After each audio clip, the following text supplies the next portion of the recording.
Okay, so I'm David Kerpel. I am the founder and president of Furever Home Dog Sanctuary, and that is a nonprofit whose mission is to rescue dogs who basically have been ignored or will be ignored because of their breed or their age or mild behavior issues, and they're destined to basically spend the rest of their life in a shelter or be euthanized. And so Forever Home Dog Sanctuary is going to select these dogs, pick them up from the shelters, bring them to our 6 acres of land in Richmond, and we're going to rehabilitate them. And we're going to rehabilitate them to a point where they can be adopted. And it could take, could take a few months, it could take a few years, and possibly some dogs won't be able to get rehabilitated. And for those, they get to spend their whole life at the sanctuary. And what's really cool is we do that for dogs of all ages. We don't discriminate at all, because a lot of these dogs, whether they're young or old, they make perfectly great family members. And a lot of times the dogs that are barking or don't seem to be great, additions to a family, it's only because of their environment that they're in. Now, some need a little more work, but some, we can take out, we can spend some time with our, we have volunteer dog trainers, volunteer dog behaviorists. They're going to work with these dogs at the sanctuary, and they'll be great. And so I have always loved animals, and I've especially loved dogs. And about 15 years ago, I knew what I wanted to do with my life when I had the time. And so I volunteered for a dog rescue for about a year. And it was great, very rewarding, but I knew I wanted more. And so I started, well, I didn't start researching yet.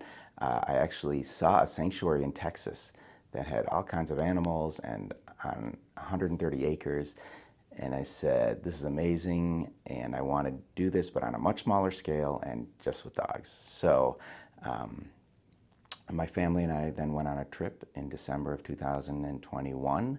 And it was a third world country, and we saw dogs all over the streets, and we saw some dogs starving, and one dog was going through the garbage to try to find scraps for its family. And so that was really sad. And so I think that's what